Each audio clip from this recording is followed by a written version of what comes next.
A wrong number, a right fight. The wind howled through the cracked windows of Sarah Thompson's Cleveland apartment, carrying the bitter chill of a February night in 2023. Sarah, 32, sat on a frayed couch, her phone's dim light casting shadows across her weary face. Her 6-month-old daughter, Lily, whimpered in a second-hand crib nearby. Sarah's fingers trembled as she typed, "Please, Michael, just $40. Lily needs formula. I get paid Friday. I'll pay you back." Her thumb hovered over the send button, shame and desperation warring in her chest.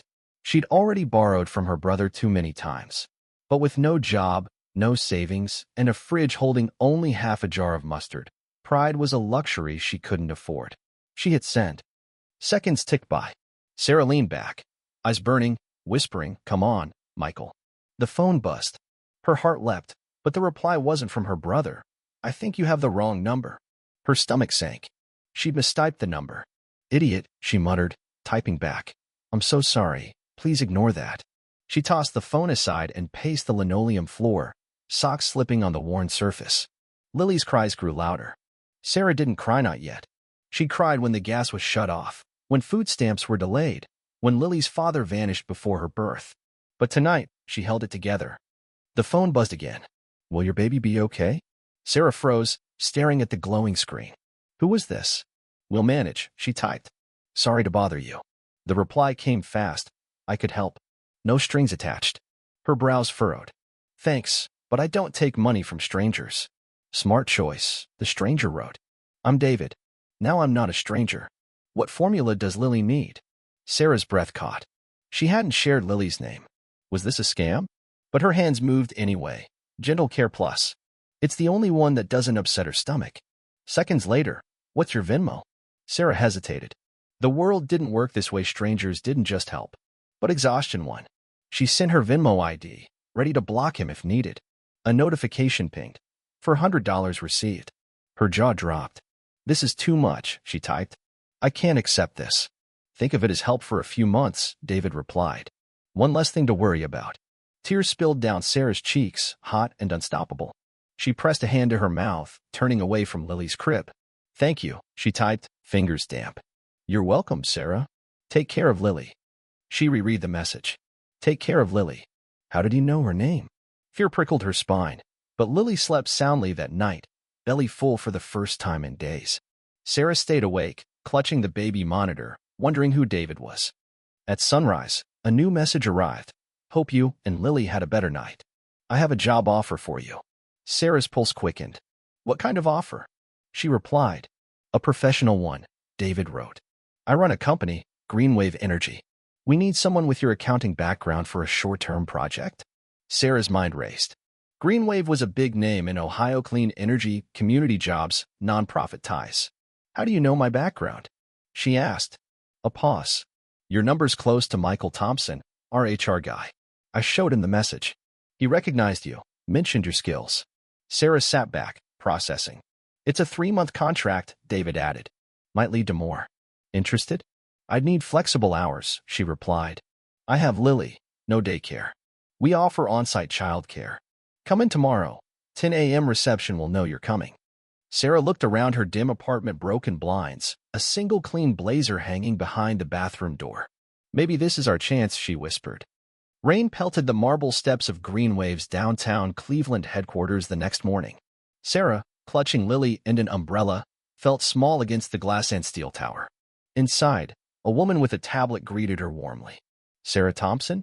I'm Ellen. Mr. Carter asked me to meet you." Ellen led them through a sleek atrium, past employees in crisp suits. No one stared at Sarah's thrift store shoes. An elevator whisked them to the top floor, where a cozy office awaited: bookshelves, plants, a guitar in the corner. "Not what I expected from a CEO," Sarah murmured. "That's intentional," a deep voice said. David Carter stood in the doorway, tall, with salt and pepper hair and steady eyes. He wore a sweater, no tie, exuding quiet authority. "Call me David," he said, shaking her hand. "Thank you for coming." He gestured to a leather chair. "Ellen will watch Lily." Ellen was already setting up a playmat.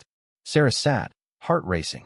"I didn't expect a job interview via text," she said, "especially after begging for formula money." David smiled faintly. Your message hit me on the 3rd anniversary of my daughter's passing. She'd be 9 now. Sarah softened. I'm sorry. He nodded. Her name was Emily. Your text wasn't a mistake, it was a reminder. He slid a folder across the desk. We're preparing for a merger. I need fresh eyes on legacy accounts. No politics, just honesty. Sarah skimmed the file. Payrolls, vendor payouts, familiar territory. The salary made her blink. This is more than my last job. It's what the work's worth, David said. Why me? She asked. You're qualified, honest. And sometimes, those who faced hardship see what others miss. Sarah nodded. I'll need flexibility for Lily. There's a private workspace next to my office, David said. Bring her. Just like that. Just like that. They shook hands, and Sarah left with a folder of onboarding papers and something rarer, hope. Days blurred as Sarah settled in. The office-turned-nursery was warm, with toys and a crib. Ellen brought coffee daily. Sarah dove into numbers, but 3 days in, she spotted oddities: duplicate invoices, payouts with no job orders. By Friday, she'd flagged 14 transactions worth $1.7 million. She marched to David's office, papers in hand. He ended a call and turned. You found something. She laid out the evidence. The numbers don't add up. His jaw tightened. How bad? At least $3 million over 18 months, maybe more. His eyes flickered. Don't tell anyone yet, not even Ellen. I need to verify quietly. Sarah wanted to ask why, but his urgency made her nod. Later, a man blocked her path in the hallway. Robert Hayes, he said, cold smile. I hear you're working on something special. Sarah stiffened. Just checking the books. This company was fine before you, he said lightly. It'll be fine after you're gone. Sarah clutched Lily tighter. We'll see about that, she whispered. That night, her phone buzzed with an unknown number. This is Detective Alvarez, Cleveland Financial Crimes. We need to discuss irregularities at Greenwave. Her blood ran cold. She called David. They called you, he said sharply. There's something I need to show you. 20 minutes later, he was at her door with a leather folder. I've been working with the FBI for months, he said, spreading documents on her table: surveillance logs, financial trails, call transcripts. I needed someone honest, new. You weren't supposed to be part of this, but maybe you were the only one who could be. Sarah's voice shook. You used me. I gave you a real job, he said, and I hoped you'd see what I couldn't. She wanted to scream, but Lily stirred in the next room. What's next? She asked. David's eyes were steady. We finish what we started. The next morning, Sarah walked into Greenwave, knots in her stomach. She barely slept, haunted by David's words and the folder's evidence. Ellen greeted her, but Sarah saw concern in her eyes. You're early, Ellen said. Couldn't sleep, Sarah replied. In her workspace, she reviewed flagged transactions. One stood out: an offshore firm with no invoices, payments approved by Robert Hayes. At 10:30, Ellen popped in. David wants you. In his office, David stood by the window. You found it, he said. It's not sloppy accounting, Sarah said, handing him a file. It's a front. David turned, tired but resolute. 3 years ago, I trusted the wrong person, lost 30% of our assets. This time, I needed confirmation. You're the wild card they didn't see. Sarah's chest tightened. I'm not comfortable with this. That's why you're the right person, he said. That afternoon, Robert Hayes entered her office uninvited, closing the door. You're getting comfortable, he said, eyes scanning her desk. When people dig too deep, they find things that aren't theirs. Sarah stood, placing Lily in the crib. Are you threatening me? I'm reminding you, he said. Trust can be revoked. David appeared, voice sharp. Robert, can I help you? Robert's smile faltered. Just saying hello. She's got work to do, David said. Robert left, but his warning lingered. That night, David arranged a secure apartment for Sarah, and Lily reinforced locks, a panic button. Sarah sat at the kitchen table, reviewing a memo Robert had tried to delete, recovered by David's cybersecurity team. It detailed shell companies and a discretionary slush fund masked as R&D. She was holding proof. The next morning, Sarah met 2 FBI agents at a quiet cafe. Agent Ruiz spoke first. Thank you for meeting us. Sarah nodded. I didn't have much choice. Agent Cole's expression was kind. You're doing the right thing. Sarah slid the folder across. This is what you need. Agent Cole's brow furrowed. There's a board meeting in 3 days. Will you testify? Sarah's hands trembled. If that's what it takes. 3 days later, the boardroom felt like a battlefield. 12 directors sat around a polished table, Robert 3 seats from David. Sarah stood at the far end, Lily's diaper bag over her shoulder. David rose. What you're about to hear demands attention. Sarah began, voice steady. I uncovered irregularity, false vendors, offshore routing, $3 million in misappropriated funds. She projected a spreadsheet, damning in its simplicity, and placed folders before each director. This is systematic fraud. Murmurs rose. A board member asked, Are you implying someone here is responsible? David answered, We're presenting evidence. Robert leaned forward. Where did this come from? Sarah met his gaze. The server you tried to wipe. Robert snapped. This is slander. David stood. No, Robert, this is accountability. The door opened. 3 FBI agents entered. Robert Hayes, you're under investigation for wire fraud, embezzlement, obstruction. Robert's hand slipped into his jacket. Gun, Sarah shouted. Chaos erupted. David shoved Sarah behind the table as an agent tackled Robert. The gun skidded across the floor. Handcuffs clicked. Robert was let out, his eyes burning with hatred. The boardroom emptied, one director whispering to Sarah, That took courage. Along with David, Sarah stood by the window. I should have protected you better, he said. You did, she replied. You listened.